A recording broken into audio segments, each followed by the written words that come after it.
Donc, nous allons pouvoir démarrer. Euh, donc, merci de votre présence pour ce second webinaire sur la valorisation des C2E dans sa stratégie de rénovation énergétique. Ce webinaire d'1h30 vous présentera différents retours d'expérience sur les mécanismes de valorisation par différentes structures. Vous aurez la présentation d'une commune, d'une communauté urbaine, d'un syndicat, de 2 syndicats et d'un mandataire. Il y aura 4 présentations avec un temps d'environ 15 minutes et un temps après de 5 minutes pour les questions-réponses. Je vais laisser donc à présent Guillaume Perrin de la FNCCR aborder l'introduction et le sommaire. Et si vous avez des questions, vous pouvez utiliser le chat et si possible, couper votre micro et votre webcam durant les présentations. Donc, Guillaume. Merci beaucoup Emmanuel pour ces premiers mots. Très heureux de vous retrouver du coup pour ce second webinaire de notre cycle effectivement consacré à la valorisation des certificats d'économie d'énergie, puisque effectivement vous le savez, c'est un levier majeur, central dans la politique française pour l'efficacité énergétique et majeur dans le financement de vos projets côté collectivité et l'ensemble des acteurs qui accompagnent les collectivités en ont conscience. Donc, on essaie de vous donner le maximum de clés, notamment via pas mal de retours d'expérience. Premier webinaire, on a mis en place, rappelez, le dispositif. Deuxième et troisième webinaire, des règles, des témoignages qui permettent de voir qui sont les acteurs, comment on valorise ces différents projets, comment on met en place des dynamiques de valorisation heureuses, que ce soit internes, externalisées, accompagnées. Ça, c'est votre choix local avant tout. Peut-être un mot avant de commencer pour vous présenter la FNCCR. La Fédération nationale des collectivités rassemble un peu plus de 800 collectivités adhérentes, grosso modo 60 millions d'habitants, une gouvernance et un financement 100% public, et porte effectivement des dynamiques d'accompagnement de ses membres, des dynamiques de partage au niveau de la filière sur pas mal de sujets, via des guides, des webinaires, des éléments qui permettent effectivement des rencontres et de croiser les expertises sur les réseaux d'énergie, élec, gaz, chaleur et froid, les ENR et la MDE dans son ensemble, dans lequel on va trouver évidemment le programme acté, les réseaux de données d'assainissement, réseaux numériques, économie circulaire, déchets. On est présent sur un certain nombre de services publics au service justement des collectivités pour les représenter au niveau national, animer le réseau et faire un rôle de conseil actif. Au sein de la fédération, on va trouver le programme acté. Le programme acté, c'est effectivement le programme central en France aujourd'hui pour accompagner la rénovation énergétique des bâtiments tertiaires public, avec un très gros enjeu, vous le savez, dans le cadre du dispositif éco-énergie tertiaire, notamment, qui impose une rénovation, une baisse de consommation, en tout cas, assez forte à horizon 2030, 40 et 50, pour tous les bâtiments tertiaires de plus de 1000 mètres carrés. Donc, les bâtiments publics sont particulièrement concernés. C'est dans ce cadre-là que prend essor le programme acté, à la fois sur de l'accompagnement au niveau du financement. On est en train de terminer un dernier gros appel à projet, mais il y en aura d'autres, notamment sur le schéma directeur immobilier énergie, sur les programmes, un sous-programme dédié aux bâtiments classés, sur les piscines, etc., pour aider justement cette ingénierie, ces études, et la connaissance de son patrimoine et tout ce qui permet de passer à l'action. Donc ça, c'est plutôt bien avancé. Et puis l'autre partie, en accès libre, en continu, accessible 24 heures sur 24, depuis chez vous, depuis le bureau, depuis même les transports, qui est un centre des ressources en l'occurrence, avec pas mal de cahiers des charges, de guides, de mots qu'on va lancer la prochaine session dans un mois environ en l'occurrence.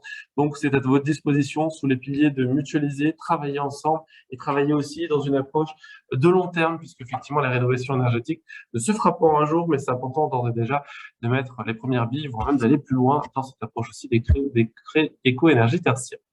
Je vous le disais tout à l'heure, du coup, on est sur le deuxième webinaire et au programme d'aujourd'hui, on va avoir effectivement un certain nombre d'intervenants, pardonnez-moi, je termine par mon introduction justement, qui vont nous faire part justement de leurs réflexions très avancées, plus que de leur projet, de leur réalisation, sur comment est-ce que eux ont porté cette dynamique de valorisation des C2E, qu'ils les portaient en interne dans leur collectivité, avec ou sans aide, ou au contraire qu'ils aient fait appel de l'aide, à l'aide et à l'appui justement d'intervenants extérieurs. Et c'est intéressant de voir que les différents modèles se répondent, parfois se complètent. On peut changer d'un modèle à un autre et on peut en faire coexister un certain nombre. Donc on aura notamment la commune de Ben qui nous parlera effectivement des échanges syndicats d'énergie, mandataires aussi, ces deux modèles qui sont présents. Quand la maire qui nous parlera effectivement de la valorisation de ces C2E en interne, cette fois-ci tout comme les syndicats, effectivement, le CL42 et le SDE 07. Et puis, on aura Maxima, côté, effectivement, ce qu'apporte un mandataire dans son expertise, accompagnement à cette valorisation-là. Et on se retrouvera évidemment dans notre troisième webinaire de cycle pour continuer ce retour d'expérience. Voilà pour le cadre de la fédération, du programme acté à vos dispositions, c'est une seule chose à retenir. Et puis pour rentrer effectivement dans ce partage des certificats d'économie d'énergie. La parole aux intervenants. Je vais reprendre la parole brièvement. Merci Guillaume pour cette introduction. Donc on va commencer avec la commune de Bain, donc qui valorise ses C2E à l'aide d'un syndicat d'énergie et d'un mandataire, donc c'est multimodal. Donc je vais les laisser prendre la parole et le partage d'écran. Donc je vais arrêter le mien, hop là.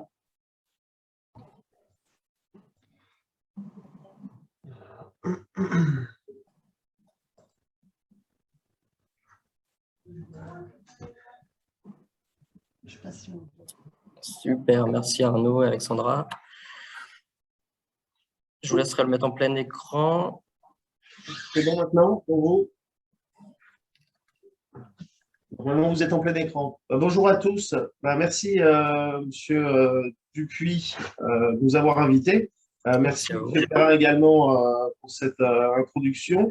Alors voilà, la commune de Bain, commune des Yvelines, petite commune, donc petite pression pour nous, puisque comparé à certains d'entre vous qui êtes présents aujourd'hui à notre petite échelle, nous participons en fait à la valeur, enfin, on valorise un petit peu les C2E.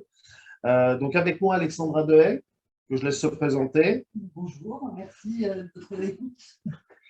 Donc c'est ma responsable administrative au sein de la direction des services techniques. Pour ma part, j'arrive à Ben depuis l'an dernier. Et donc au sein de l'équipe administrative, là, concernant le sujet des C2E, on a deux modalités principalement de valorisation de ces C2E, à savoir en interne ou à l'externe. Donc, ces deux axes principaux sont le syndicat d'énergie des Yvelines, donc nous sommes adhérents à ce syndicat, et également le principe des mandataires. L'ensemble de ces valorisations, pour nous, participe à tout ce qui consiste à des améliorations de notre patrimoine bâti, principalement. Concernant donc, le syndicat d'énergie des Yvelines, je vous invite à aller sur leur site, c'est plutôt bien fait. Il y a pas mal d'informations également sur les C2E, sur d'autres dispositifs également.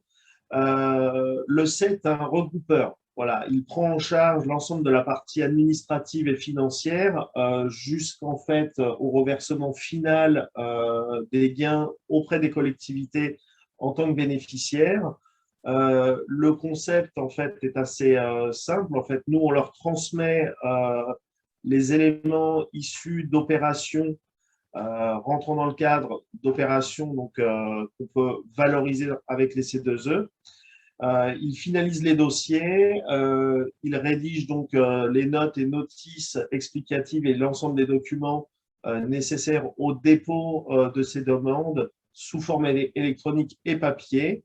Ils effectuent ensuite un suivi jusqu'à l'obtention finale de ces C2E et juste après cette partie-là, il y a une phase en fait de stase où le syndicat d'énergie des Yvelines temporise parfois la revente des C2E pour, en gros, comme un principe de bourse, négocier au plus offrant, revendre au meilleur tarif les C2E. Donc, en fait, c'est sur une période qui s'établit de juin de l'année N à juin l'année N+1. Et donc, on a toujours un petit décalage. Donc, c'est le petit, c'est le concept qu'on a avec le C. Et on a des frais de gestion qui sont fixés à 10% du produit de la revente des C2E.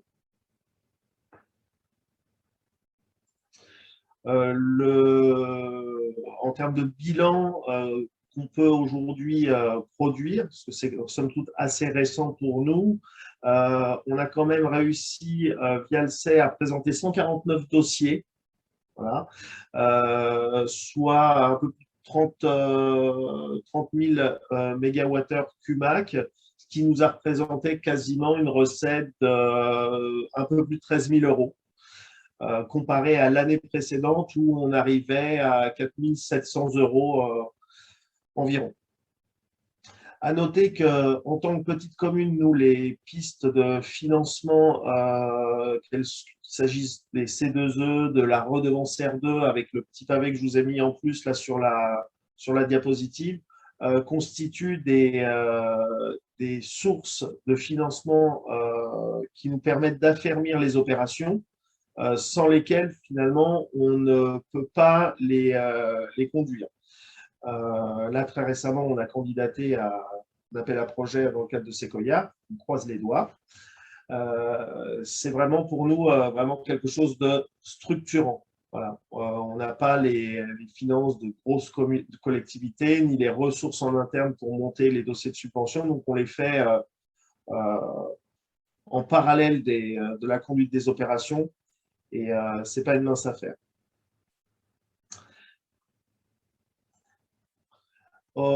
Deuxième concept, donc je vous parlais juste avant du syndicat d'énergie des Yvelines, les mandataires. Alors là, je vous ai mis un exemple, c'est celui du partenariat qu'on a avec Green Energy Service, qui nous a permis l'an dernier d'isoler un certain nombre de nos réseaux hydrauliques de chauffage et d'eau chaude sanitaire, des planchers de nos bâtiments principalement scolaires, ainsi que le Centre communal d'action sociale. Ça, c'est une opération qu'on a pu monter avec un reste à charge de 0 € pour une opération globale de presque 42 000 € de dépenses. Donc, on pourra observer dès cette année, grâce au bilan et aux capteurs là qu'on va pouvoir acheter, nous l'espérons, sur tout ce qui va être nos consommations énergétiques. En parallèle de ça, mais ça c'est plus anecdotique, on contacte différents mandataires, ou on est contacté par différents mandataires pour, par exemple, s'équiper de douchettes, de filtres, d'aérateurs qui nous permettent aussi de réduire les débits et de maîtriser un peu plus nos consommations d'eau. Voilà. J'en ai fini avec cette petite présentation à notre échelle communale, somme toute assez petite, parce que je le rappelle, Ben, c'est un peu moins de 8 000 habitants. Je repasse la parole à Monsieur Dupuy-Perrin. Eh bien, écoutez, je vais prendre quelques questions. Merci beaucoup pour votre partage. Peut-être, je vous avais d'accord. Voilà, impeccable. Coupez votre partage d'écran pour qu'on voit mieux. Une question en termes de. Allez, je laisse évidemment la parole à la salle aussi. Hein. N'hésitez pas dans le chat à réagir, à poser vos questions pour justement à nos deux intervenants. Une question sur votre gisement. Est-ce que vous avez fait une étude de gisement justement des C2E disponibles? Et deuxième question, comment est-ce que vous tracez les gisements potentiels entre les deux modes de valorisation que vous avez? Est-ce que vous dites, voilà, plutôt sur telle fiche de C2E, on va aller vers la valorisation avec le syndicat, sur telle autre, on va aller vers le mandataire? Comment vous orientez le flux justement vers l'une ou l'autre solution? Alors aujourd'hui, c'est assez simple hein, pour nous, hein, parce que le gisement, c'est dès lors qu'on a des opérations sur lesquelles on a des restes à charge de zéro, là on en profite pour les valoriser par les mandataires, simplement. Donc, comme je vous disais, là, les opérations standardisées sans reste à charge, qui nous permettent éventuellement d'entrer dans des phases secondaires grâce aux économies réalisées les années suivantes pour réinvestir. Donc ça, ce sera probablement au cours de l'année prochaine, donc quand on aura pu dégager grâce aux réductions sur nos charges de fonctionnement, donc passer grâce aux mandataires sur des opérations d'investissement. Et ensuite, par contre, via le CES, c'est systématique.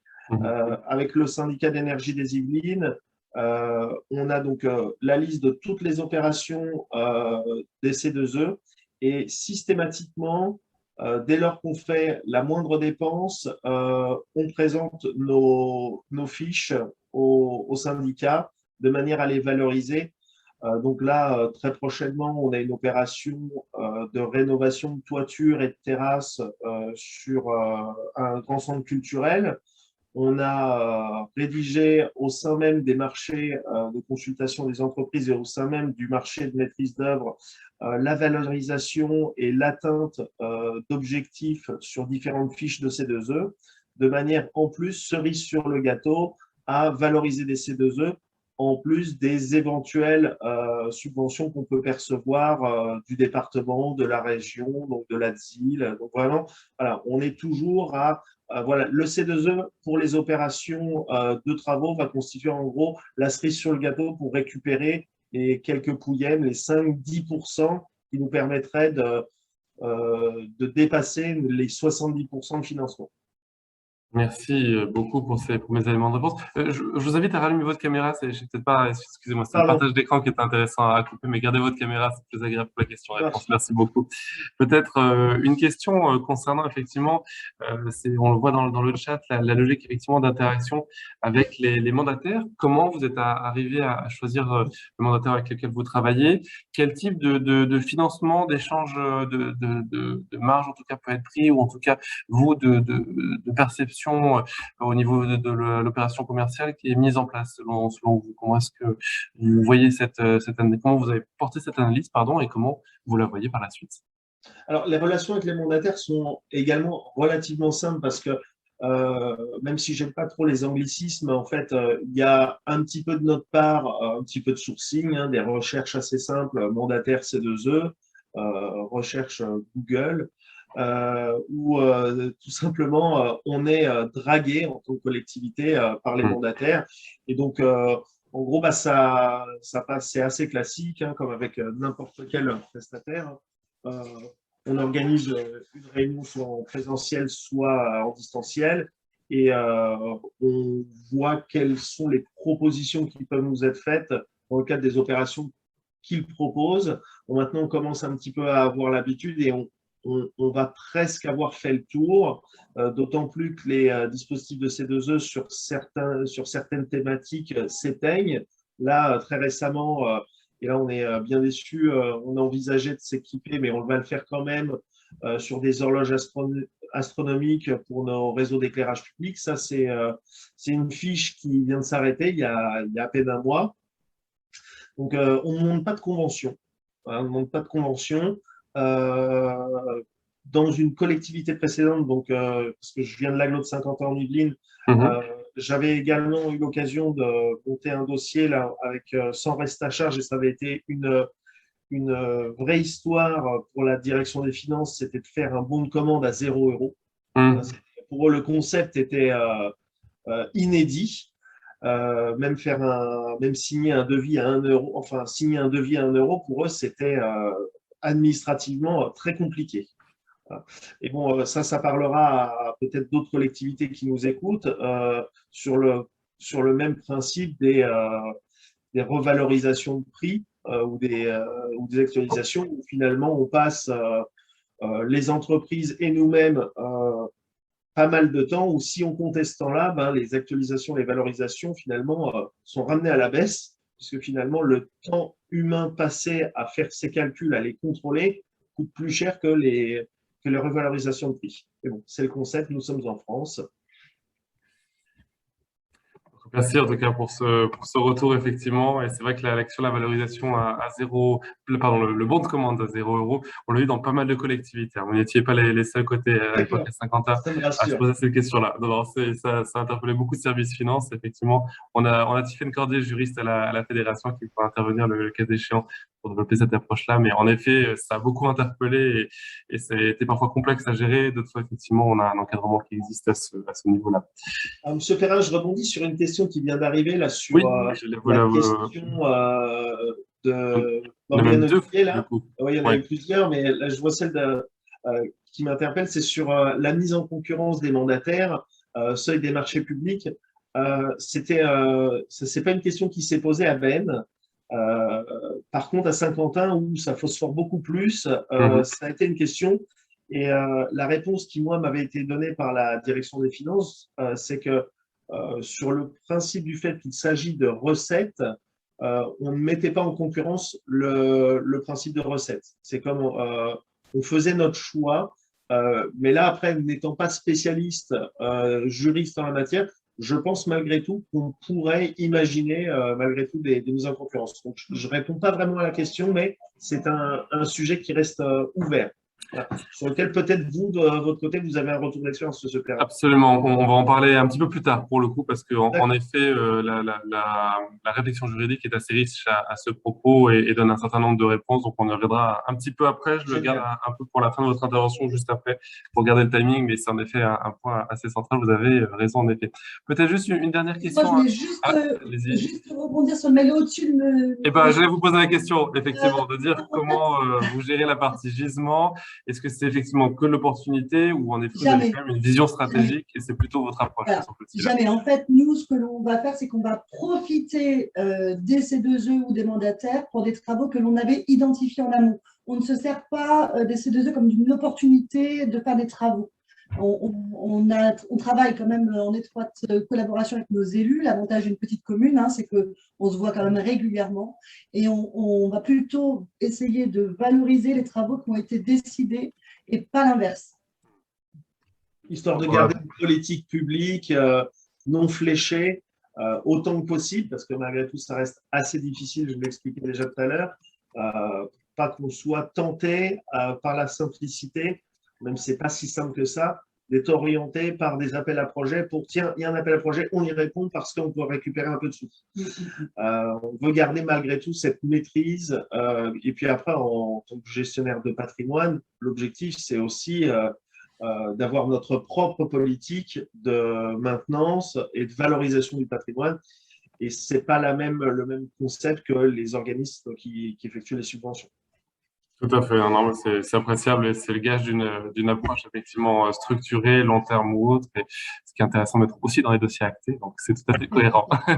Merci beaucoup. On peut peut-être continuer. Vous restez avec nous la durée du webinaire, oui? Tout à fait, oui, c'est très intéressant. Eh bien, parfait. Donc, si du coup, il y a d'autres intervenants dans les participants, pardonnez-moi, il y a des questions qu'on n'a pas pu aborder ou qui vous viennent par la suite, n'hésitez pas par le chat et je vous inviterai à y répondre aussi par le chat pour qu'on puisse justement continuer cette interaction. Merci beaucoup pour votre intervention temps passé. On continue, Emmanuel, du coup. On continue. Merci beaucoup, Alexandra et Arnaud, pour votre présentation et vos réponses aux questions. Je précise que toutes les présentations seront disponibles. Et également le replay pour pouvoir revoir toutes ces présentations. Donc, on peut enchaîner sur la seconde présentation donc de Baptiste Van de Castel, qui est économe de flux à la communauté urbaine de Caen-la-Mer. Donc, il valorise les C2E, cette communauté en interne. C'est ça. Donc, je vais partager mon écran aussi. Baptiste, je vous laisse partager également là et prendre la parole. Donc, voilà, vous pouvez présenter pendant 15-20 minutes. Et il y aura un petit délai pour les questions-réponses juste après, identique. Donc bonjour à tous.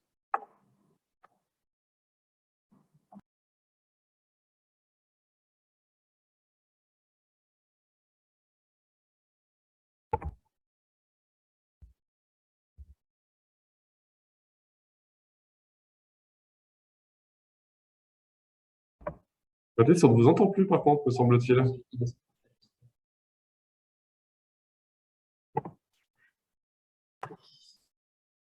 Allez-y, Baptiste. Ah, petit souci. Ah oui, désolé, à Caen-la-Mer, le réseau Internet n'est pas très stable. J'espère que ça ne va pas faire ça tout le temps. C'est bon, on entend et on voit le partage d'écran. C'est à vous. Voilà, donc je recommence. Donc Baptiste de Castel, économe de flux à la communauté urbaine Caen-la-Mer, donc lauréat aussi du programme Acté. Donc nous, à Caen-la-Mer, on a décidé de valoriser les C2E en nom propre. Donc pour une petite présentation de Caen-la-Mer, on peut voir que donc on a une grande ruralité différente. On possède 48 communes, dont la plus importante est à plus de 250 000 habitants et la plus petite à environ 500 habitants. Donc on a vraiment une grosse disparité dans nos communes. Et la question qu'on s'est posée dans l'accompagnement de nos communes, c'était vraiment comment faire en sorte que chaque commune puisse récupérer le fruit de son travail et le fruit de ses rénovations à travers les C2E. Et donc, on a décidé d'accompagner chacune de ces communes, je dirais, dans la valorisation en nom propre des C2E, c'est-à-dire qu'on leur a fait ouvrir un compte EMI. Et on les a accompagnés dans un premier temps, voilà, à valoriser et déposer les C2E, à faire en sorte qu'ils écrivent dans le CCTP de leur rénovation les bonnes choses, afin que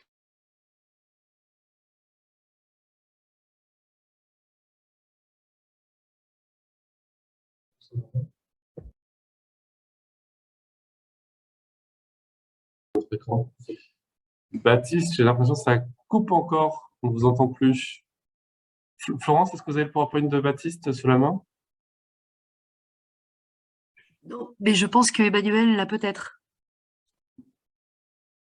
voilà, que toutes les communes récupèrent les C2E en fonction de leurs travaux.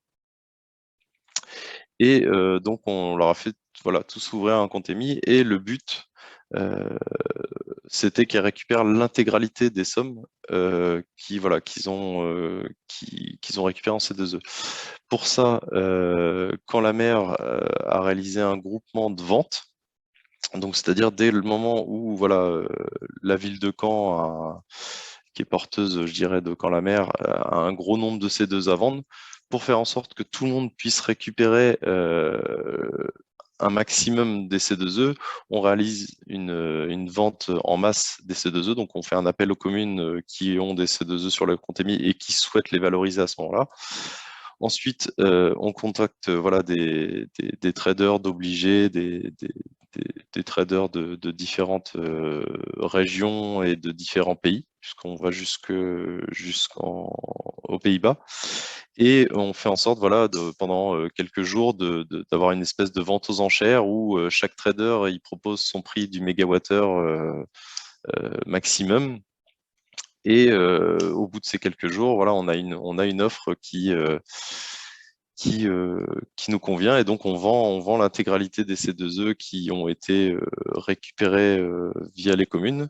Donc nous, on vend juste la partie camp, et après le trader qui a fait l'achat va directement se rapprocher de la commune pour récupérer ces C2E. Comme ça, on a juste besoin je dirais, de donner la liste des communes avec le nombre de mégawattheures que la commune vend. Et après, c'est l'acheteur qui se rapproche de toutes les communes pour récupérer ce montant de C2E. Ce qui permet quand même de valoriser à un bon prix, qu'on peut voir sur l'évolution. Ça fait depuis 2017 que Caen-la-Mer vend des C2E. Et à chaque fois, on a vendu au-dessus du prix du marché. Et donc, ça a permis aux communes de récupérer vraiment une bonne partie je dirais, des seuls 2 œufs qu'elle a valorisés via ces rénovations. Et ça lui a permis vraiment de continuer à faire des investissements et à avoir envie de valoriser aussi leur rénovation via les C2E. Aujourd'hui, on a beaucoup de communes qui nous demandent est-ce que vous pouvez nous donner un coup de main sur les C2E, parce que on sait qu'on peut récupérer pas mal. Et aujourd'hui, les communes sont de plus en plus vigilantes là-dessus et font en sorte de bien respecter les points des fiches C2E pour récupérer un maximum. Alors, je vois une petite question. Est-ce qu'on a des frais de gestion? Alors, je vais prendre dans l'ordre. La commune est donc inscrite à EMI, oui. Donc, chaque commune a son propre compte EMI. Donc, on a fait ouvrir aux 48 communes un compte EMI pour qu'elles puissent derrière y déposer les C2E. Encore une fois, on les a accompagnés à l'ouverture du compte, on les accompagne les 2-3 premières fois dans le dépôt des C2E. Et ensuite, si jamais elles ont des questions, etc., il n'y a pas de problème, on les aide. Au niveau des frais de gestion, aujourd'hui, quand la maire a pris une nouvelle direction sur ces frais de gestion, puisqu'on a ouvert un service commun sur l'efficacité énergétique des bâtiments. Donc aujourd'hui, on a un peu plus de 25 communes qui font partie de ce service commun sur les 48. Et donc, ces 25 communes, on les aide justement à déposer ces C2E, à relire, enfin, on relie leur CCTP pour être sûr que voilà, ils en oublient pas une seule, etc. Non, il n'y a pas de frais de gestion. Ce service commun comprend vraiment voilà, beaucoup de points d'aide sur la rénovation des bâtiments et il n'y a pas de frais de gestion hormis le coût de ce service commun. Et avant ce service commun, c'était totalement gratuit. On aidait les communes à déposer et à valoriser leur C2E sans coût pour qu'elles récupèrent vraiment 100% de leur investissement et que ça les motive à continuer ces investissements. Alors, comme je disais, hein, oui, des formations ont été faites en amont. Pour l'ouverture du compte, on avait fait un petit tutoriel PDF qui aujourd'hui, malheureusement, est plus 3 jours parce qu'il y a 2-3 choses qui ont changé. Mais voilà, on les a accompagnés. Dans les premiers dépôts, on était à côté d'eux et on faisait en sorte voilà, de leur montrer comment faire, etc. Et encore une fois, hein, on sait très bien que le dépôt des C2E se fait pas toutes les semaines, voire tous les mois. Donc, ça arrive que les communes oublient petit à petit comment on fait et aient quelques doutes. Là-dessus, elles nous appellent et nous, on vient les aider. Il n'y a pas de problème là-dessus. Alors, pour les contrôles, effectivement, ça, c'est la nouvelle, c'est la nouvelle contrainte, je dirais, des C2E, c'est tous ces contrôles renforcés. Donc là, pendant les projets, on fait en sorte que ça soit prévu dans un CCTP à part, puisque forcément, ça doit être un organisme bien précis et entre guillemets réglementaire pour faire les nouveaux contrôles de ces fiches.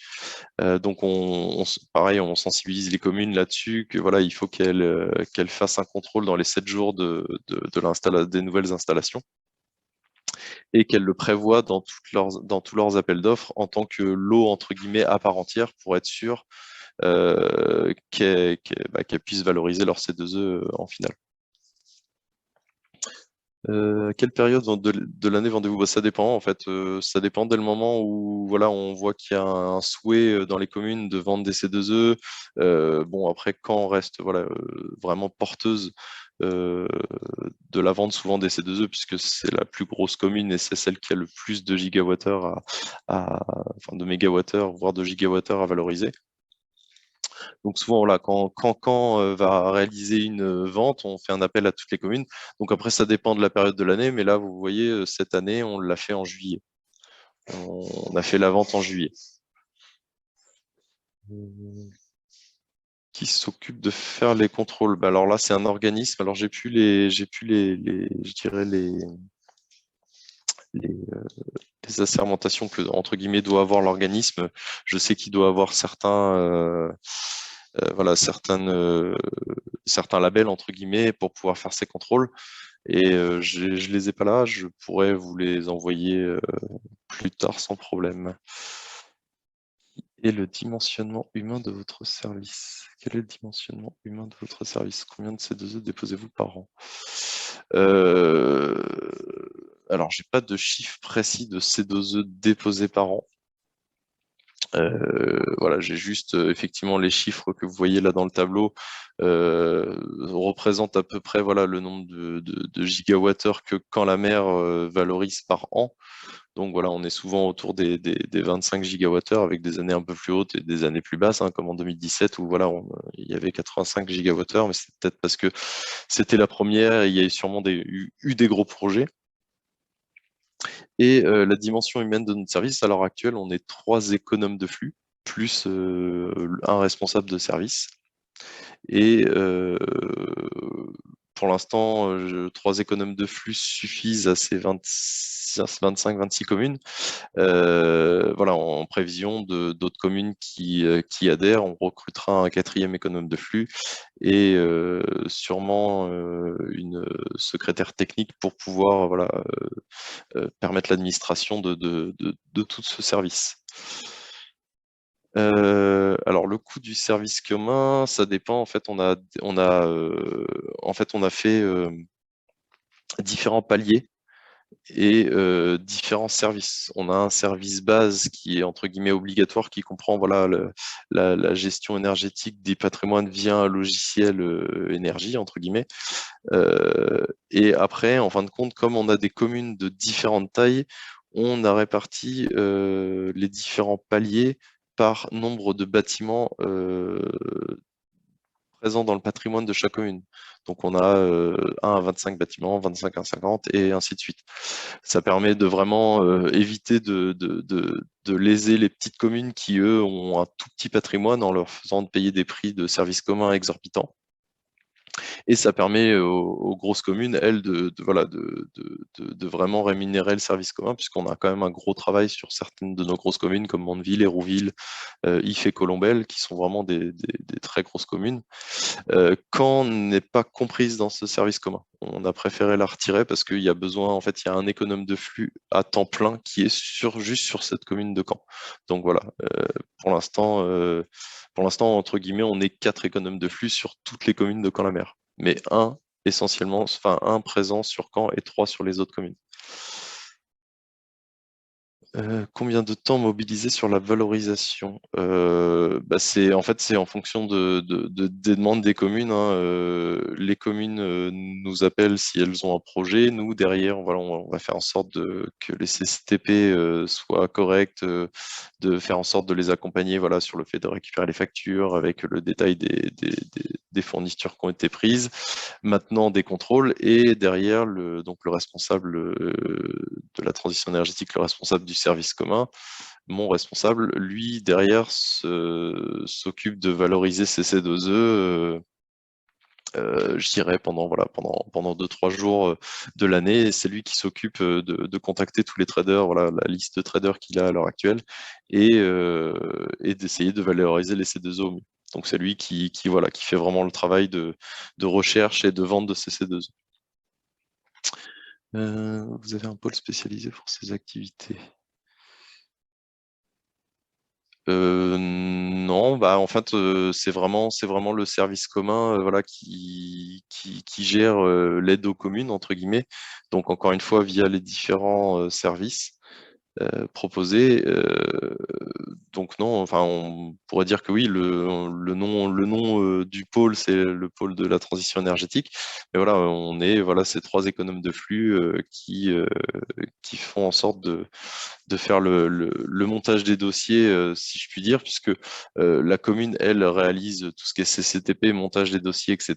Et puis après, nous, on est en charge, voilà, elle nous envoie tout ça et on corrige et on vérifie, voilà, qu'il n'y a pas d'erreur.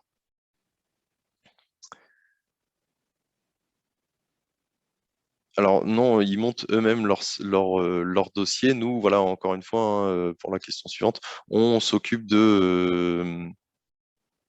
comment dire, de contrôler, de corriger, de leur apporter des éléments de réponse si jamais ils ont des questions. Forcément, on ne les laisse pas non plus, je dirais, à la dérive ou sans information. On fait en sorte, voilà, de les accompagner quand même un maximum. Mais par contre, c'est à eux, effectivement, de monter leurs projets et leurs opérations. Voilà, c'est ça, COFRAC. Exactement.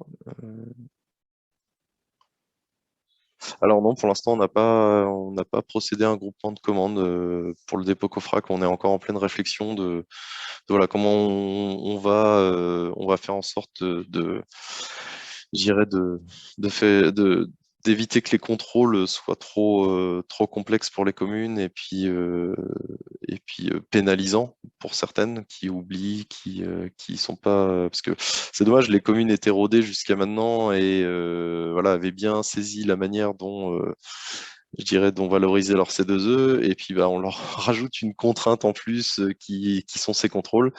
Donc voilà, ça devient un peu plus compliqué, mais on va faire en sorte, voilà, qu'elle continue à toucher autant de C2E qu'avant.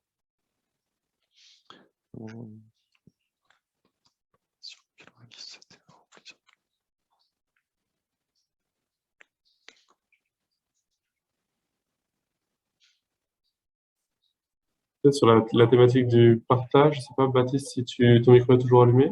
Oui, Oui. j'étais en train de lire la question. De qui? Bonjour, une collectivité peut Alors, préalablement. en fait, ce que j'allais dire, c'est pas une question pour Ah, le coup, c'est Tiffen qui j'étais en train de répond. tout lire. Bon, voilà, au point précédent, donc lisez-le tranquillement à tête reposée.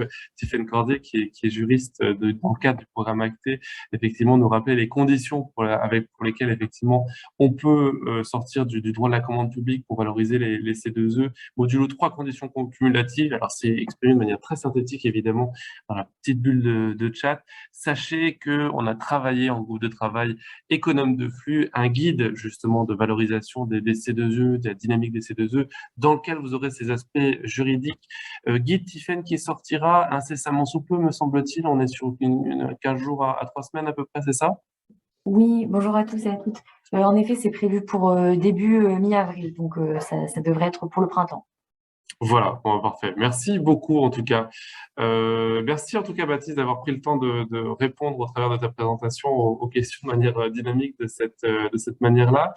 Il y a peut-être encore deux dernières questions que tu peux prendre avant qu'on passe à l'intervenant suivant. Donc, sur quelle base, du coup, tu as mené tes recommandations et ça fera l'écho aussi à ce qu'on disait sur le guide, justement, des C2E porté par le réseau économe de flux et via le programme Acté en l'occurrence. Et effectivement, la valorisation financière, c'est vrai, question très d'actualité par rapport au coût des C2E actuels, au modèle économique. Et c'est vrai que le marché bouge fortement par rapport à divers intrants extérieurs, disons. Oui, ben on sait, voilà, aujourd'hui, on sait qu'effectivement, c'est avec la cinquième période, les C2E sont plus au prix qu'ils ont pu être. Aujourd'hui, nous, quand on fait des précalculs entre guillemets aux communes, aujourd'hui, on prend un prix du mégawattheure à 5,50 pour être sûr, voilà, d'éviter un peu trop les déconvenus et je dirais de leur mettre je dirais des chiffres qui seraient entre guillemets aberrants et où ils récupéreraient moins que ce qu'ils avaient prévu. On comprend toujours une moyenne basse quand on leur dit qu'ils vont toucher des C2E et sur une partie de CCTP, on fait en sorte toujours se tenir au courant à peu près du prix moyen du C2E. Et aujourd'hui, voilà, quand on leur donne un prix de C2E, nous, on est à peu près à 5,50 du mégawattheure pour éviter justement toutes les déconvenues. Mais là, en juillet, on a réussi à vendre à 7,20 € du mégawattheure les C2E pour 2021. Donc est-ce qu'on l'a vendu au bon moment? C'est toujours un peu, voilà, c'est toujours un peu la question de savoir quand vendre. Est-ce que ça va monter? Est-ce que ça va descendre? C'est un peu, voilà, un peu du boursicotage entre guillemets, puisque on ne sait jamais le prix qu'on va en tirer à l'avance. On a toujours une moyenne, on a toujours un minimum, mais voilà, c'est vraiment en fonction de si les obligés ont encore besoin d'acheter des C2E, si voilà, elles ont rempli leurs objectifs ou pas. Donc, enfin, c'est encore une fois, hein, rien n'est certain. On peut très bien attendre un mois et puis en fin de compte le vendre plus cher, comme on peut attendre un mois et puis en fait le vendre moins cher. C'est pas, il n'y a pas de loi sur ce genre de marché, hein, malheureusement. Non, et d'autant effectivement, comme tu mentionnes très justement, que ce qui est affiché sur EMI est le prix moyenné des C2E, qui ne comprend que la part visible aussi d'échange du marché des C2E, puisqu'on n'a pas forcément les échanges entre filiales d'obligés internes et remontés à la maison mère aussi, qui prend quand même une grande part des échanges C2E aussi, ou via différents contrats. Donc c'est vrai que ça donne une indication, mais c'est pas forcément le prix sur lequel on peut échanger sur le marché, et il y a un côté trading qui est très clair. Dernière question peut-être avant de passer la parole.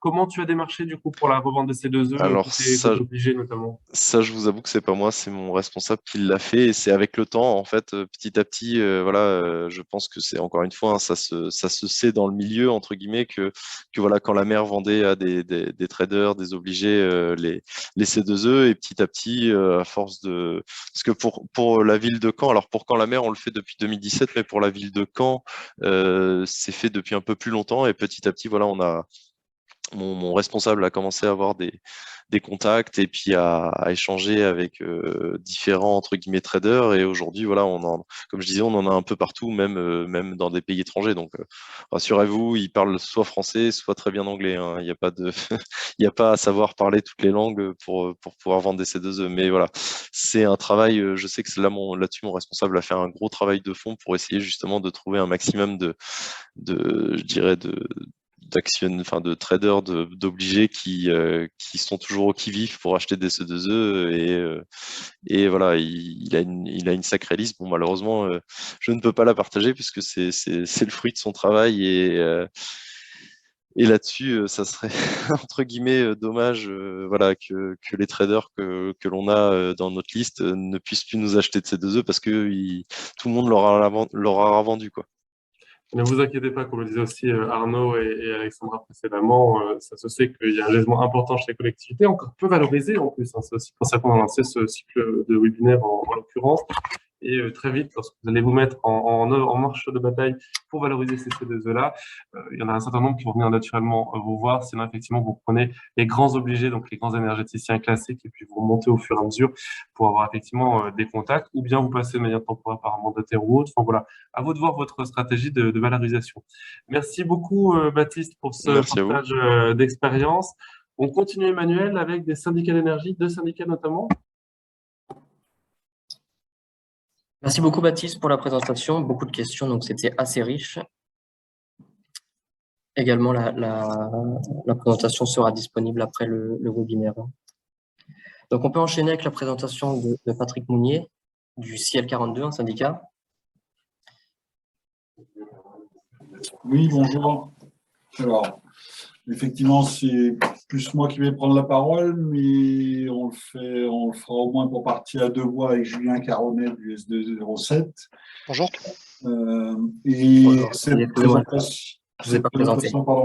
Cette présentation initialement avait été faite de manière commune entre le syndicat de la Drôme et le syndicat de l'Ardèche, puisqu'ils avaient déjà fait cette présentation qui explique un peu la mutualisation que l'on a essayé de mettre en place depuis quelques années au niveau d'Auvergne-Rhône-Alpes avec l'ensemble des syndicats qui la composent.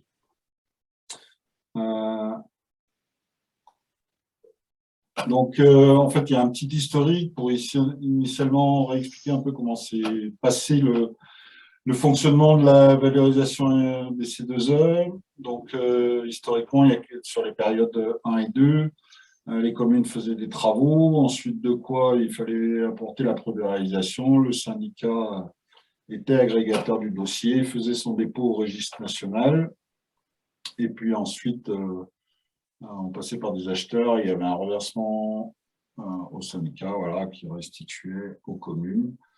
Je vais aller vite sur les premières diapositives puisque c'est un peu d'histoire, mais c'est important, enfin, je trouve, de voir la démarche qui nous a amené à là où on en est aujourd'hui. Les difficultés, effectivement, c'était de récupérer les preuves, c'était les règles de dépôt qui étaient contraignantes, des lenteurs, enfin, des imprécisions sur les retours financiers.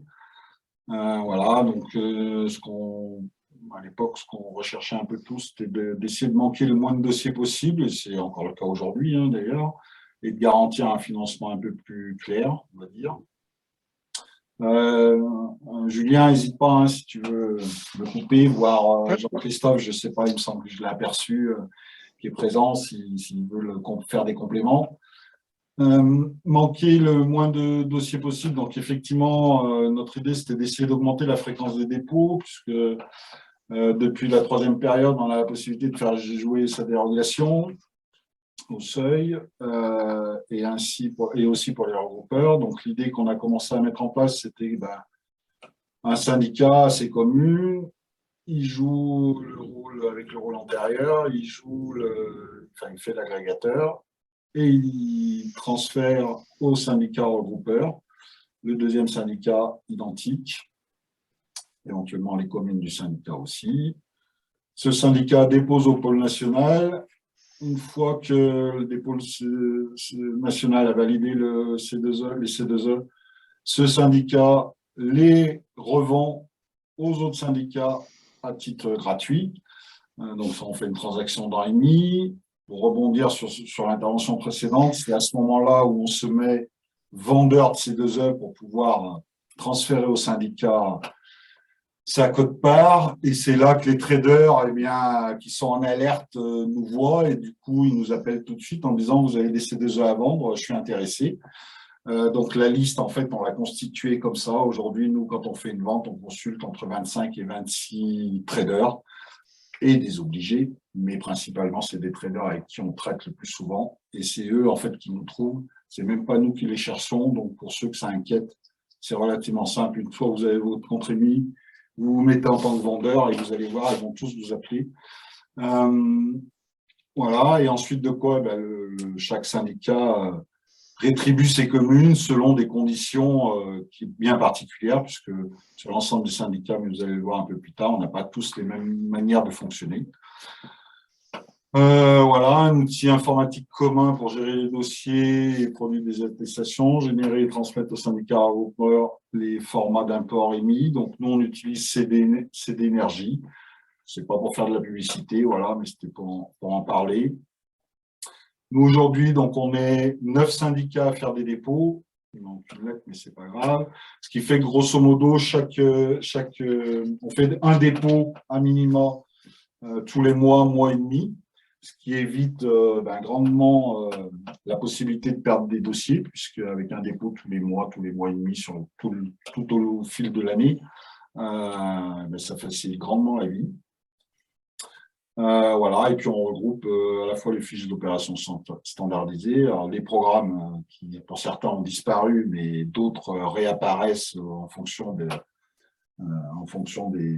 l'actualité, on va dire.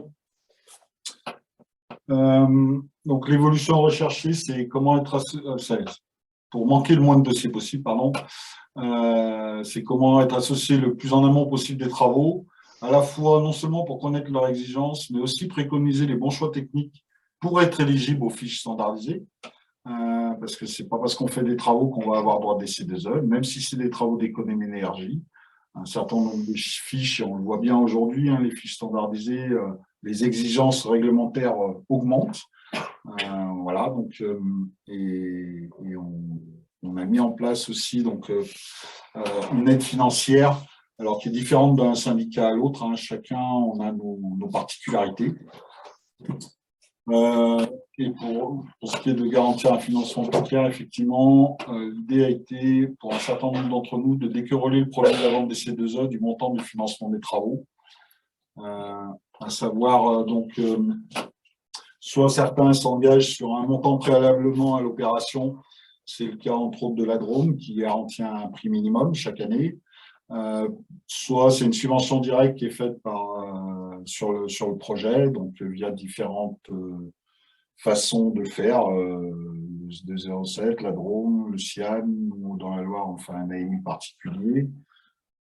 Voilà, et ensuite on vend les C2E en temps choisi, soit en se coordonnant entre syndicats en fonction de nos volumes qu'on a en stock ou pas, soit même avec d'autres partenaires.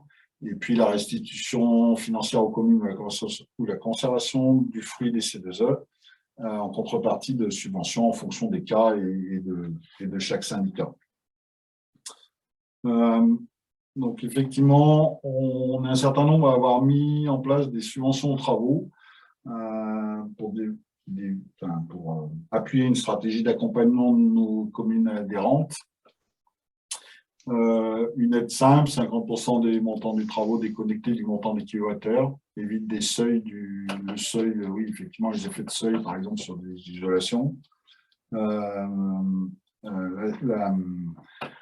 Ça assure, la subvention légitime le SDE auprès des communes et confère un œil critique aussi sur l'ensemble des projets, effectivement. Ça permet alors nous, chez nous, on les appelle les techniciens sages, mais les économes de flux ou les anciens CEP, peu importe le nom qu'on leur donne. Mais en tous les cas, ça permet aux agents d'avoir un vrai œil critique sur l'ensemble des projets et sur la qualité attendue de la réalisation des travaux. Une communication forte, effectivement, on rappelle, on demande, nous, entre autres, quand ils ont une subvention du syndicat, quand ils font de la communication, de rappeler que le syndicat est un partenaire financier de l'opération. Voilà, puis il y a eu diverses remises de chèques gérants, donc chaque syndicat a un peu adapté sa communication. Et effectivement, une connaissance des actions du territoire qui permet via ça que la fois d'après, quand la commune va avoir un projet, ils vont penser à passer par nous pour vendre les C2E. Et effectivement, dans certains cas, ça peut permettre d'être un indicateur pour les PCAET, TEPOS, etc.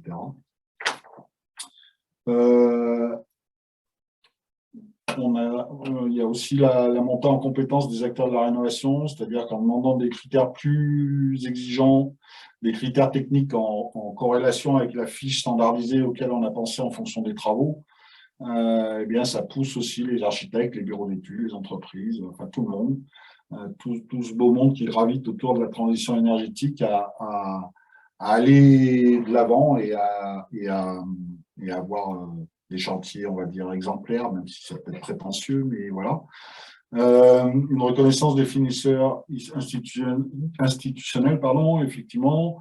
Pour certains SDE de la région, ils sont conviés en conférence des financeurs du territoire avec le département, la qui gère la DETR, la DECIL, éventuellement avec la région. Donc, ça renforce notre positionnement de syndicat. Et puis, le suivi d'indicateurs de performance, donc une meilleure connaissance des coûts pratiqués sur le territoire, effectivement, puisque dans le cadre des documents qu'il faut avoir pour pouvoir faire le dépôt, eh bien, on a ce que ça a réellement coûté et ça permet de pouvoir affiner nos estimations sur des projets futurs. Donc, deux retours d'expérience. Je vais commencer par le nôtre, au ciel. Donc, nous, on a deux façons de faire pour rétribuer la collectivité. Soit elle a fait des travaux toute seule, et donc on a un système où on gère les dépôts, la vente, etc. Et on les rendra 50% du fruit de la vente, et on garde 50% pour nous, qui alimente notre fonds Rénolution. Donc, Rénolution, c'est notre fameux appel à projet qu'on a mis en place il y a déjà 4 ans, 5 ans bientôt, et dans lequel, là, il y a une aide financière qui est déterminée avec un barème de points en fonction si on change les fenêtres, si on fait l'isolation, si on met une gestion, enfin, etc. Une grille de critères. L'idée étant qu'on attribue une subvention, on vend les C2E, la commune s'engage à nous les donner en totalité et on alimente ce fonds. L'idée étant de créer un cercle vertueux. Donc, ça fait 5 ans qu'il fonctionne. Et voilà, c'est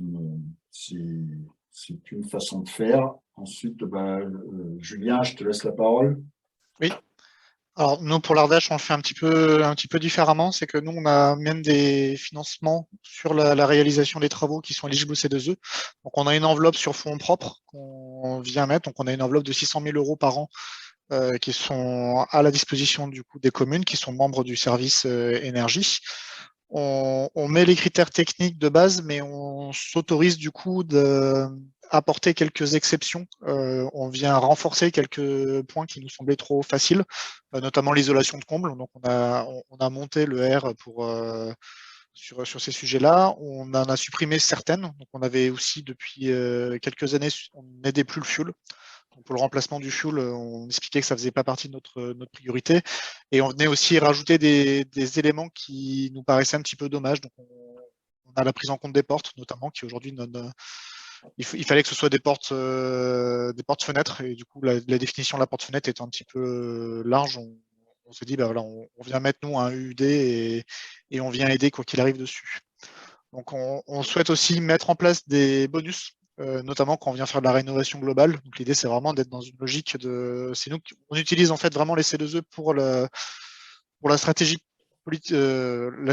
d'accompagnement des travaux d'économie d'énergie. On vient pas entre guillemets subir cette partie-là. Donc on vient mettre un point supplémentaire. Donc aujourd'hui, nous on est à 50% sur les travaux. On vient monter à 60% si on fait de la rénovation globale. Et si on vient utiliser en plus des matériaux biosourcés, on monte jusqu'à 75% notre taux d'aide de subvention pour vraiment pouvoir orienter ces éléments-là pour engager vraiment la collectivité à faire des travaux globalement et avec l'utilisation de matériaux biosourcés. Un petit peu, nous, ce qu'on essaye de dire, c'est que vraiment le travail d'ingénierie du coup des CEP et des économes de flux, c'est vraiment d'utiliser finalement la subvention comme un cheval de Troie qui leur permet d'apporter une qualité supérieure sur le projet. Et on vient aussi en dernier point travailler sur du travail d'ingénierie financière. Comme nous, on en récupère les plans de financement des membres, ça nous permet de rechercher des financeurs complémentaires. On travaille du coup, nous, avec les services de la DDT pour la qualification des projets éligibles à la DSIL, à la DETR, avec le département.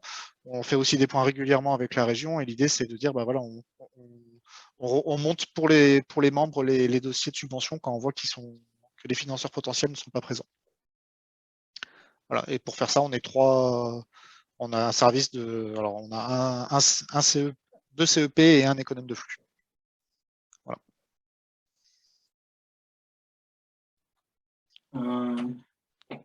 Tu continues, je le fais, peu importe. Vas-y. Donc, effectivement, donc là, on vous a mis les subventions apportées aux travaux d'économie d'énergie. Voilà, l'Ardèche, la Drôme, la Loire, environ d'1 million d'euros par an. La valorisation directe des C2E via les fiches standardisées dans la Drôme, 100 000 euros par an. La valorisation des C2E programme, alors l'exemple Slim de la Drôme, que je ne connais pas, mais voilà, peu importe, c'était 120 000 euros, bon, apparemment il s'arrête en 2019. On a eu aussi des exemples avec des TEPCV, donc là il y a eu l'association Drôme et Ardèche qui était environ 2 millions d'euros. Nous dans la Loire, on a eu le même TEPCV, c'était en 2018 il me semble, ça a été 1,5 million d'euros aussi. Valorisation en propre, effectivement, de la compétence éclairage public via les fiches RES. Alors, ça a été dit tout à l'heure aussi, et certaines disparaissent, mais malgré tout, on continue à le faire tant qu'il y a au moins une fiche standardisée qui existe. Voilà, il y a l'Ardèche qui a mis en place des partenariats avec les OP-HLM et les travaux portés par le SPPEH. Julien, je ne sais même pas ce que c'est, mais… C'est le SPE, c'est le service public pour la performance énergétique de l'habitat. Voilà. Alors, nous, on n'a pas fait de montage comme ça, mais par contre, on a fait des ventes avec les bailleurs sociaux du département de la Loire. La dernière vente, on l'a fait communément avec eux. Voilà, et donc aujourd'hui, nous, on a un regroupement de 9 syndicats, puisqu'il y a un des syndicats d'Auvergne-Rhône-Alpes qui vient de nous rejoindre. On fait un dépôt cumulé entre 250 et 300 gigawatts CUMAC par an, hors programme TCV, donc grosso modo 2 à 2,5 millions d'euros, bien sûr, en fonction du cours. Voilà, donc après, chaque syndicat vend individuellement ou collectivement ses C2E, effectivement. C'est exactement ce qui a été, c'est une redite un peu, hein. Un mail, donc nous aujourd'hui on en consulte 25, 26, je ne sais plus exactement, parce que ça change un peu tous les jours. On leur fait un mail, ils ont 2-3 jours pour nous faire leur meilleure offre, on vend plus offrant. Nous, dans la Loire, on impose qu'ils nous prépayent sur notre compte, et quand l'argent est versé, on fait la transaction sur EMI pour leur restituer les kilowattheures. Juste à titre informatif, j'ai fait ça ce matin et je conclurai là-dessus. Nous, on a commencé à s'intéresser aux C2E dans la Loire en 2012 à peu près. À l'époque, c'était à peine 1 euro. La direction de l'époque avait dit, bon, ça ne vaut pas le coup, on va les stocker, on verra bien plus tard. Ils ont eu du nez, puisqu'aujourd'hui, en 2022, on a déposé au total 1 TWh pour une vente globale aux alentours de 7 millions d'euros, dont 3,5 millions d'euros qu'on a réinjectés dans notre appel à manifestation d'intérêt et révolution. Et pour information, les premières ventes, réellement, on les a fait à partir de 2019, à un cours à 4,19 €. La meilleure vente, ça a été en janvier 2019 à 9,71 €.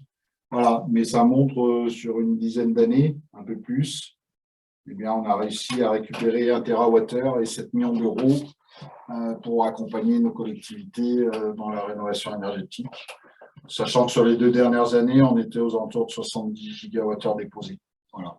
Et c'est le prévisionnel qu'on a pour l'année 2022. Voilà, j'ai pas répondu aux questions, mais j'ai vu que Julien répondait au fur et à mesure. Donc, je sais pas. J'ai peut-être coupé le partage. Peut-être juste la dernière question, à la limite, Patrick, sur le côté analysez-vous dans le temps la performance des travaux des C2E? Est-ce que, du coup, vous avez un REX local du temps de retour effectif, du gain par rapport à cet apport C2E et la performance technique en tant que telle? Non, pas vraiment. C'est un vrai sujet sur lequel on travaille parce que les élus aujourd'hui, depuis toujours, on va dire, mais c'est encore plus prégnant aujourd'hui avec l'actualité, entre autres, du cours de l'énergie. On a toujours des difficultés, en fait, parce qu'au moment où on fait l'étude et on leur fait des propositions, oui, on va, et nous, c'est le cas dans notre appel à la manifestation, hein, ils s'engagent on leur apporte une subvention, mais sous réserve qu'ils sont en capacité de déposer des C2E, donc qu'ils aient respecté les critères des fiches standardisées. Et quand on est à la phase projet, où on imagine un certain nombre de choses, tout le monde est d'accord. Et puis quand il y a les offres des entreprises, malgré l'analyse qu'on en fait, et où on leur montre que, oui, mais si on ne respecte pas les critères avec cette entreprise, donc vous n'aurez pas la subvention. Parfois, il arrive qu'il y ait des écarts importants de montant. Et du coup, les élus, c'est comme ça, ils choisissent l'entreprise la moins disante et non pas la mieux disante. Mais voilà. Et donc, le REX, il est compliqué à faire parce qu'il faudrait qu'on en fasse un au montage du projet et un après réalisation. Et je pense qu'il y aurait des gros écarts. Alors, c'est un sujet auquel on réfléchit, mais je sais pas. J'ai pas les chiffres comme ça pour répondre précisément. Alors après, Julien, tu as peut-être une autre façon de faire, toi, chez toi. Alors nous, ce qu'on essaie de faire, c'est avec le suivi de consommation. On a un autre, que je n'avais pas compté, un autre CEP qui vient faire, lui, le suivi de consommation, notamment par le biais de nos groupements d'achat d'énergie, ce qui nous permet d'apporter ces éléments-là.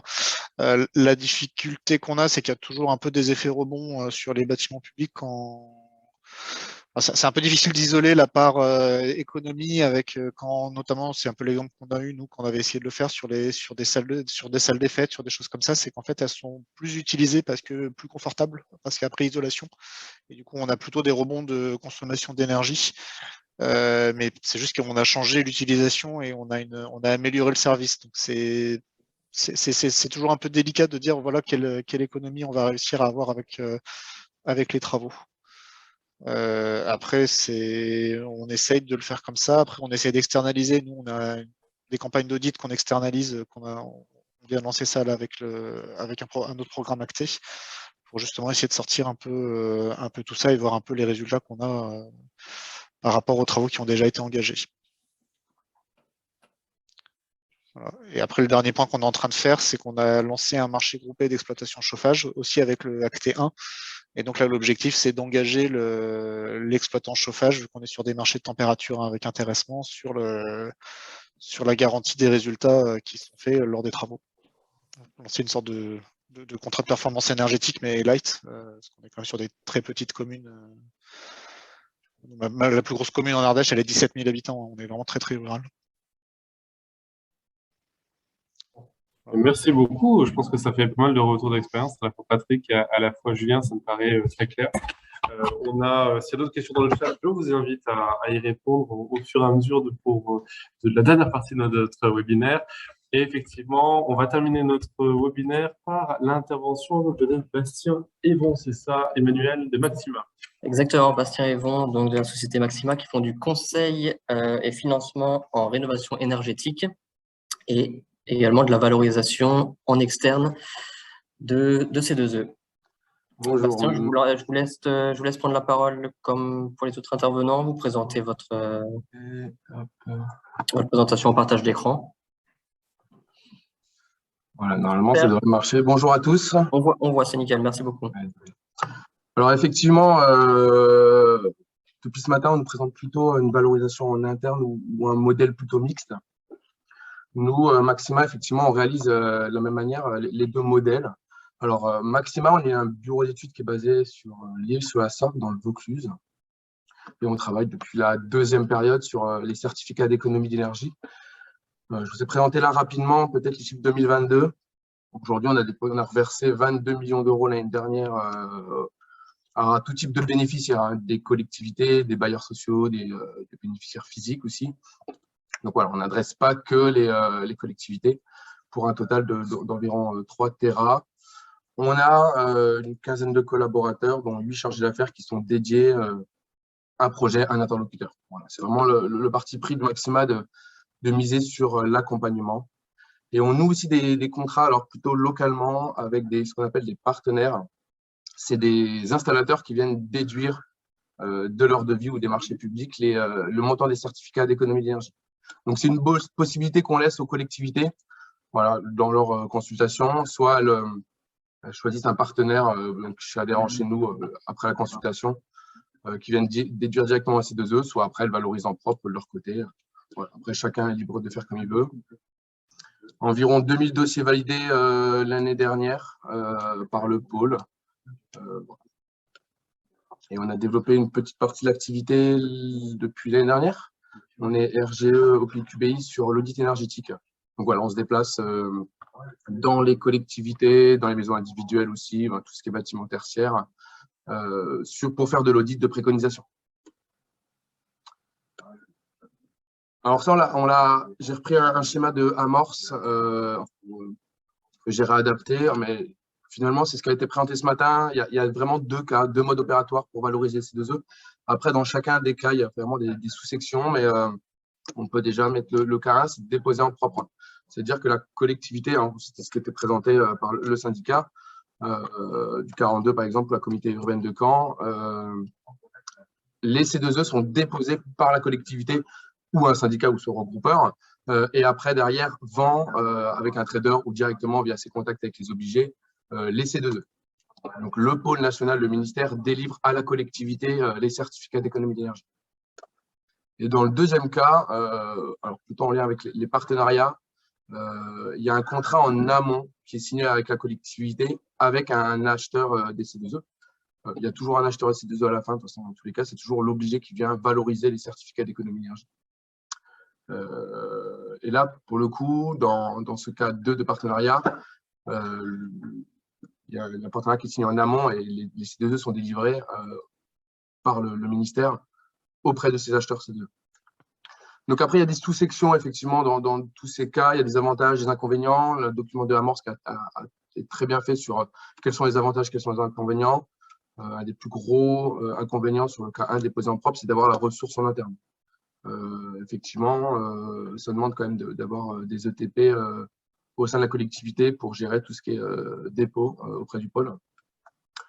Nous, en tant que mandataire, on adresse les 2 types de cas. Soit on accompagne, via un appel d'offres, la collectivité sur du dépôt, sur du conseil, sur la valorisation des C2E.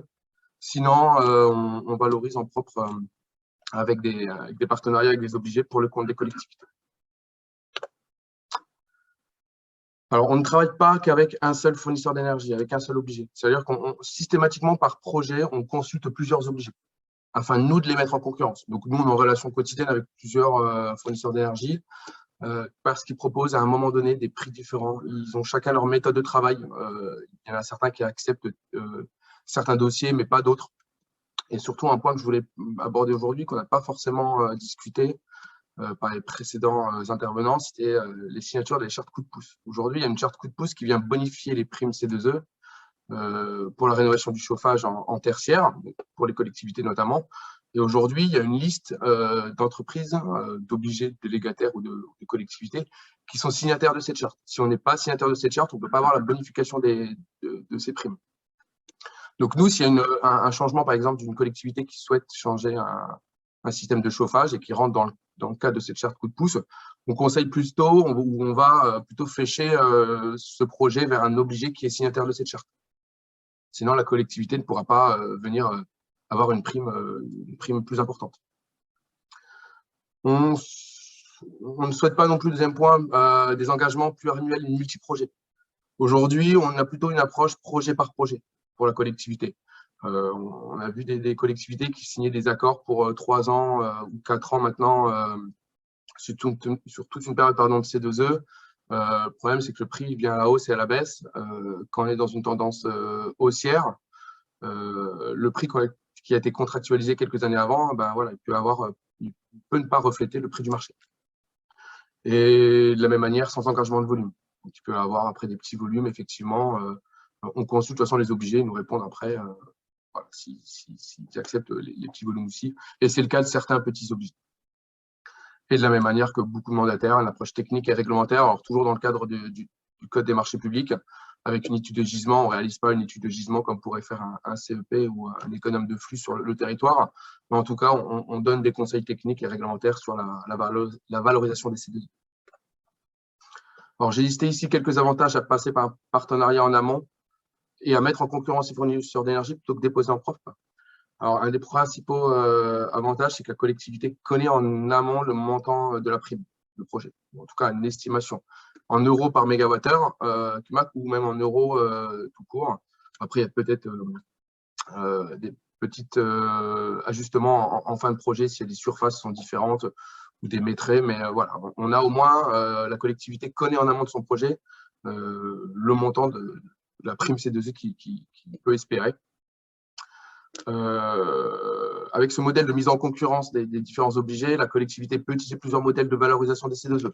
C'était le retour d'expérience de la commune de Benne dans les Yvelines, effectivement, qui a à la fois sur certains projets passe avec un syndicat et d'autres avec un mandataire.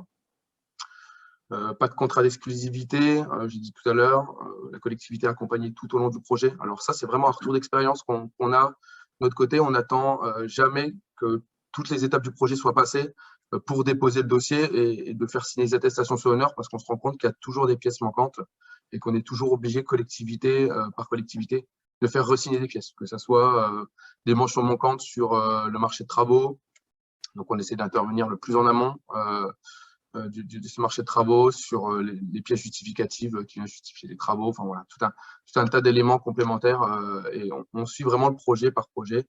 C'est pour ça qu'on a dédié un chargé d'affaires par projet. On s'affranchit aussi des contrôles éventuels de fin de chantier. Alors, grosse interrogation sur la 5e période là, qui vient de débuter en 2022. Donc, est-ce qu'il y aura une dérogation pour les collectivités? Je crois que c'est en discussion. La FNCCR pourra nous en dire plus. Mais voilà, aujourd'hui, c'est l'obligé ou le demandeur des C2E qui doit faire les contrôles lors du dépôt du dossier. Donc, en montant en partenariat en amont, c'est l'obligé, le fournisseur d'énergie qui s'occupe de faire les contrôles. Et pas de volume minimum pour le dépôt des dossiers, voilà, qui peut poser certains problèmes pour des collectivités. Donc, concrètement, comment ça se passe? La collectivité, finalement, elle nous sollicite. Alors, contrairement à ce que j'ai entendu ce matin, nous, on fonctionne beaucoup par bouche à oreille, ça fonctionne plutôt bien. Alors, on est basé à l'Île-sur-la-Sorgue, les collectivités aujourd'hui, on en a beaucoup, de plus en plus qui s'adressent d'un périmètre géographique plutôt proche, mais de retour d'expérience, voilà, c'est vrai que sur un projet qui a bien fonctionné, on a de plus en plus de communes qui viennent nous voir sur le territoire. Donc, on échange avec cette commune sur son projet de rénovation énergétique. Et après, on consulte les fournisseurs d'énergie et on flèche ce projet vers tel fournisseur d'énergie, tel obligé. Ensuite, on envoie assez rapidement le montant de la prime à la collectivité et la lettre d'engagement. Alors, la lettre d'engagement, c'est sur ce projet. Il n'y a aucun engagement à réaliser les travaux. C'est juste un engagement du fournisseur d'énergie à venir apporter la prime C2E. La collectivité, ensuite, après, gère ses travaux de son côté. Nous, on n'intervient aucunement. Et après, on échange, voilà, effectivement, ce que je disais tout à l'heure, régulièrement avec la collectivité sur la temporalité de son dossier. Et à la fin des travaux, on se fait signer une attestation sur honneur qui est bien connue. Et ensuite, la collectivité reçoit le paiement de sa prime C2E directement par Maxima ou par l'obligé, selon la méthode qu'utilise le fournisseur d'énergie. Alors, ce qui peut être un peu différent des retours d'expérience qui ont été faits ce matin, où il y avait l'étape de transaction via un courtier. là, il n'y a pas de délai d'attente. En 3 semaines, généralement, une fois que le dossier, une attestation sur l'honneur est signée par la collectivité, on a le paiement, soit on émet le paiement, soit le fournisseur d'énergie émet le paiement pour la collectivité. Donc, ça intervient assez rapidement avant la fin du projet, à la fin du projet. Alors, je crois qu'une partie de cette webinaire, c'était faire un partage sur le retour d'expérience. Alors, je suis plutôt axé dans le partage de retour d'expérience sur des retours que les collectivités ont pu faire ces dernières années et ces derniers mois sur la valorisation des C2E plutôt en interne. Sur ce premier retour d'expérience, ça c'est vraiment, ça a alimenté les discussions en fin d'année dernière. Aujourd'hui, il y a des C2E qui ont été validés sur la seconde période 2011-2014 de mémoire. Ils ont été déposés par les collectivités auprès du ministère. Ils ont été abandonnés sur le compte émis de cette collectivité et aujourd'hui, ils n'ont jamais été vendus, ils ont été perdus. Au 1er janvier, a priori, ils ont été perdus ou dans les prochains mois. Donc aujourd'hui, il y a des collectivités qui ont valorisé ces C2E en propre. Mais pour X raisons, probablement peut-être la ressource en interne est partie ou le regroupeur des collectivités a fermé parce que c'était l'association ou un PETR. Bon, les raisons peuvent être diverses, mais aucune vente n'a été réalisée, donc ils sont perdus. Donc, il y a eu quand même de la charge de travail, des C2E qui ont été crédités sur un compte, mais pas de vente. Donc c'est un peu l'étape dommage, mais c'est du vécu. J'ai un autre retour d'expérience sur des C2E avec un syndicat d'éclairage. Alors, les syndicats d'éclairage de nos départements, alors je ne parle pas du Vaucluse, mais sont moins expérimentés que peut être dans Auvergne-Rhône-Alpes. Aujourd'hui, un syndicat d'éclairage qui dépose depuis 2012 des C2E, en 2021, il a eu 2 lots sur EMI à déposer. Alors, je ne vais pas rentrer dans les détails, mais avec cette contrainte de moins de 50 gigawattheures et avec un délai de facture de moins d'1 an, il a dû faire 2 dépôts par an. En tout cas, il a voulu faire 2 dépôts par an et il n'a pas eu le droit. Donc, ça pose toujours problème, effectivement, de gérer ces dépôts, ou en tout cas ces dérogations de volume, et des volumes qui peuvent être relativement peut-être inférieurs à 50 gigawattheures pour des collectivités. Donc, ils ne peuvent faire qu'un seul dépôt par an, sauf moyen regroupeur, comme peut effectuer effectivement les syndicats de la région Auvergne-Rhône-Alpes. Et un troisième retour d'expérience, aujourd'hui, plus le volume de ces C2E en vente est gros, plus meilleur sera le prix. Alors, c'est peut-être un peu moins vrai, effectivement, pour les collectivités, parce que les fournisseurs d'énergie aiment bien les C2E des collectivités, généralement avec des prix qui sont un peu plus élevés que pour d'autres types de projets. Aujourd'hui, une collectivité qui a déposé un petit dossier moins de 5 gigawattheures auprès du ministère, le prix spot émis mars 2022 à 6,24, alors que les transactions réelles, la semaine dernière, étaient à 5,80 par mégawattheure. Il aurait passé un partenariat en amont du projet en 2020. La transaction aurait tourné plutôt aux alentours de 8,20 par mégawattheure. Et à ce jour, voilà, la collectivité n'a pas trouvé acquéreur. Alors, elle a trouvé acquéreur, mais pour des prix qu'elle juge trop bas, donc elle souhaite les conserver. Donc, effectivement, ça peut poser une distorsion dans le temps de toucher le financement des C2E, et ça peut poser problème pour certaines collectivités, notamment lors d'élections municipales ou d'intercommunalité, où ils aiment bien montrer qu'ils sont allés chercher des subventions. Donc, voilà, c'est vraiment d'avoir un prix inconnu, on va dire, du projet en amont du projet, c'est toujours un peu délicat et ça peut bloquer certaines collectivités. Quelques références, voilà, donc j'en ai mis très brièvement, plutôt local, avec quelques communes aux alentours de l'île sur la Sorgue, avec des comités de communes que l'on accompagne sur du dépôt ou sur des contrats de partenariat en amont. Donc, c'est vraiment, ça se fait au fil de l'eau, un projet, une convention, on recherche, on échange, on discute, et puis finalement, au gré des mois et des années, on a de plus en plus de projets qui sont ponctuels avec les collectivités et des échanges qui sont constructifs. Voilà, on travaille également avec certains bailleurs sociaux, ou des groupes, voilà, des banques ou des syndics de copropriété. Voilà. Je ne sais pas si oui, effectivement, je vois qu'il y a des questions. Emmanuel, est-ce que… Merci Bastien pour cette présentation. Alors j'ai une question, Oh, je vous la lis ou vous avez accès au chat là? oui, une fois déposé sur votre compte émis, pas de délai de validité. Ah, Patrick Mounier.